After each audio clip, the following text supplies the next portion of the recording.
पेसा कानून, वन अधिकार अधिनियम और आदिवासियों की सुरक्षा अधिकार को लेकर सामुदायिक भवन मलाजखंड में 2 दिवसीय राष्ट्रीय स्तर की कार्यशाला का आयोजन किया गया है, जिसमें 12 राज्यों से विद्वान और कानून के ज्ञाता शामिल हुए हैं। 5वीं अनुसूची, पेसा कानून और वन अधिकार अधिनियम की जानकारी उन्होंने साझा की। आदिवासियों के अधिकारों को जमीनी स्तर तक पहुंचाने बैहर क्षेत्र के विधायक संजय उइके द्वारा एक शानदार पहल की गई है। समाज हित के लिए विधायक संजय उइके ने यह राष्ट्रीय स्तर की कार्यशाला का आयोजन किया है, जिसमें शामिल लोगों ने संविधान के दिए हुए आदिवासियों के अधिकार के बारे में समझा। और एक मिला अपन अच्छे से बात करेंगे।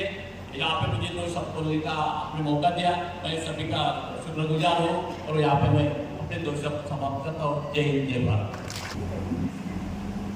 जो 2 दिवसीय कार्यशाला मलाजखंड में रखी गई है, ये एक्चुअल में राष्ट्रीय कार्यशाला है और हमारा विषय है जो संविधान में 5वीं अनुसूची है और 5वीं अनुसूची के अंतर्गत हमको जो पेशा कानून बना है, हमारा 1996 से पेशा कानून बना है और उस पेशा कानून के नियम भी बने हैं। कई राज्यों में 10 राज्यों में लागू है, तो 10 राज्यों में पेशा नियम भी बने हैं।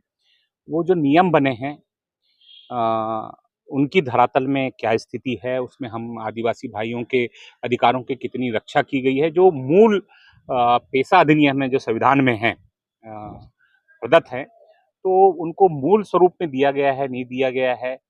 और उसी के साथ साथ हमारा वन अधिकार कानून जो 2005 से लगा हुआ है कानून है, जो जंगल में हमारे आदिवासी भाई रहते हैं, आदिवासी भाई के साथ हमारे ओबीसी समुदाय के लोग भी रहते हैं, तो उन दोनों का सामुदायिक दावा हो और व्यक्तिगत दावा हो, वनों पे अधिकार जो उस समय की तत्कालीन सरकार ने दिया था, उन सारे अधिकारों को जमीनी स्तर पे लागू किया गया है कि नहीं किया गया है, उसमें क्या कमियां आ रही हैं उसको पाने में, उस मान्यता को पाने में। इसी विषय को लेकर हम 10 राज्य के अलावा हमारे आसाम जहां 6 शेड्यूल है वहां के भी लोग आए हैं, तो लगभग हमारे 12 राज्यों के लोगों को हमने आमंत्रित किया है जो संविधान के बारे में बहुत अच्छी तरह से जानते हैं और पेशा कानून, पेशा नियम और वन अधिकार कानून के बारे में अच्छी तरह से जानते हैं। बहुत सारे हमारे ऐसे भी वक्तागण आए हैं जो वन अधिकार कानून बनाने में जिनकी महत्वपूर्ण भूमिका रही है, तो उन सारे को धरातल में उतारने वाले लोग की हम उसको किस तरह धरातल में क्रियान्वयन कर रहे हैं और उसमें क्या कठिनाई आ रही है और क्या सरकारी तंत्र किस तरह से रोक रहा है, जो कानून बने हैं उसको अपने ढंग से किस तरह से प्रभावित कर रहा है, उन सारे कार्यों को लेकर आज यहाँ समीक्षा की जा रही है। हर राज्य की समीक्षा की जा रही है कि कहाँ क्या कानून है, क्या कमी है, और जो लोग जमीनी स्तर पे काम कर रहे हैं उनके द्वारा ये बताया जा रहा है कि किस तरह से अड़चनें आ रही है, हम उसको किस तरह से दूर कर सकते हैं और अच्छे रूप में, मूल स्वरूप में पाने के लिए हम किस तरह से लड़ाई लड़ेंगे इसको आगे ले जाकर। उसके लिए एक राष्ट्रीय नीति बनाई जाएगी, एक राष्ट्रीय डॉक्यूमेंट तैयार होगा।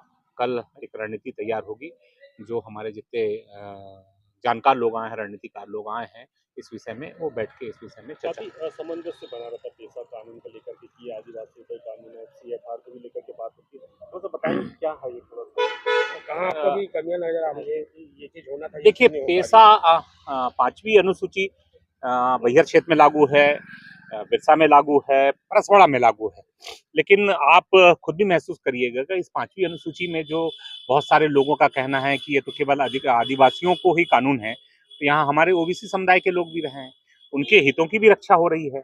अगर आदिवासी के नाम पे संविधान में प्रदत्त के तहत हमको अगर कोई योजना आती है, तो उस योजना का लाभ न केवल आदिवासी बल्कि हमारे पिछड़े वर्ग के भाइयों को भी मिलेगा। ठीक उसी तरह जो वन अधिकार कानून मिला हुआ है, जो बहुत सारे लोगों के मन में आता है कि वन अधिकार कानून तो केवल आदिवासियों के लिए है, तो मैं उसके विषय में भी आपके माध्यम से आम जनता तक ये बात पहुंचाना चाहता हूं कि केवल आदिवासी नहीं, उसमें वन अधिकार में साफ कहा गया है कि ग्राम सभा सशक्त होगी और ग्राम सभा में वो लोग ग्राम सभा के होंगे जो उस ग्राम सभा के मतदाता होंगे।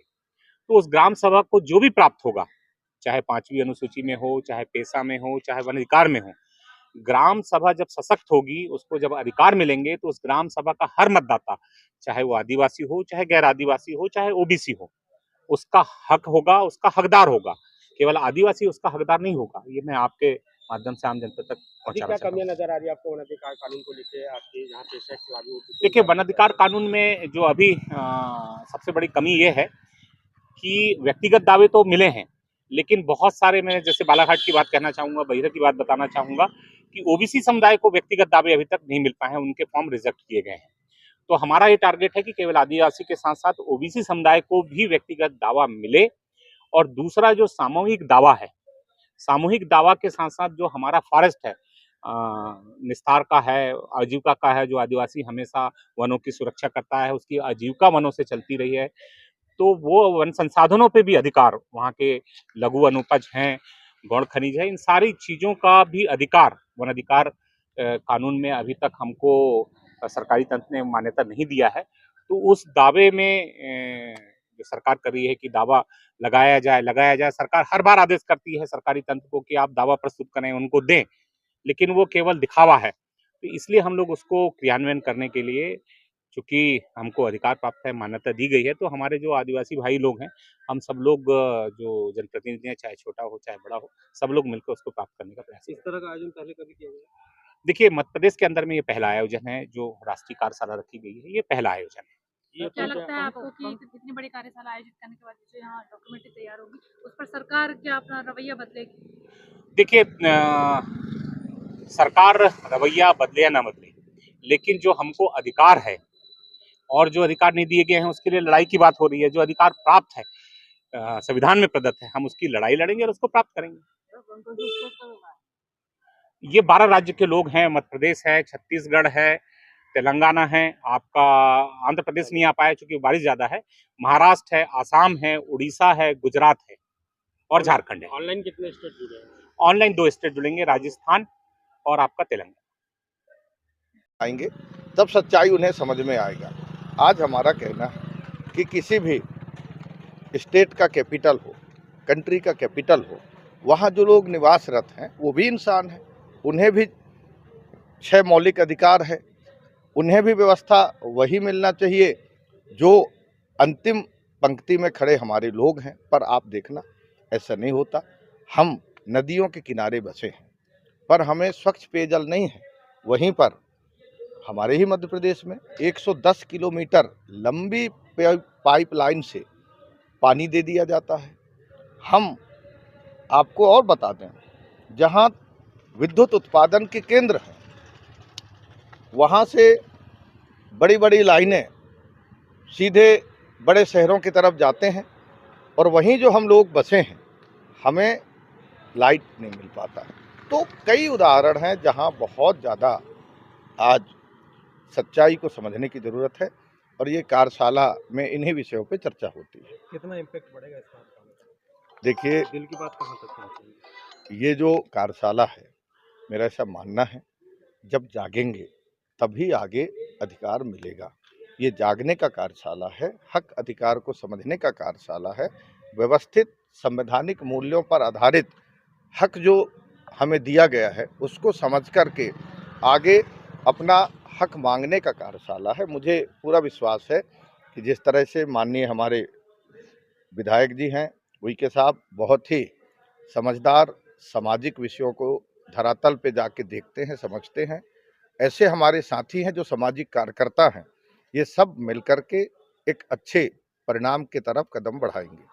जिस तरह से आदिवासियों को ही फायदा मिलेगा इस कानून का, इस तरह की बातें कही जाती है, तो इस पर आप क्या कहना चाहेंगे? देखिए, ये भ्रामक जानकारी फैलाने वाले जो लोग हैं, तरह तरह की अपनी बात करते हैं, उन्हें हम बताना चाहते हैं, आदिवासी जीवन का मूल्य है। आज प्रत्येक व्यक्ति, कोई भी हो, उसको स्वच्छ हवा चाहिए, स्वच्छ जल चाहिए, शुद्ध भोजन चाहिए। ये आवश्यकता ही आदिवासी का पर्याय है। यहाँ पर कोई इस तरह की जो भ्रामक फैलाता है, उनसे हमारा अनुरोध है कि आपको भी शुद्ध हवा चाहिए, शुद्ध जल चाहिए, शुद्ध भोजन चाहिए। आपको आदिवासियत से ही ये मिलेगा। इसलिए भ्रामक जो बातें करते हैं, उनसे हमारा अनुरोध है कि हमारी लड़ाई में आपका जीवन का भी सुरक्षा समाहित है।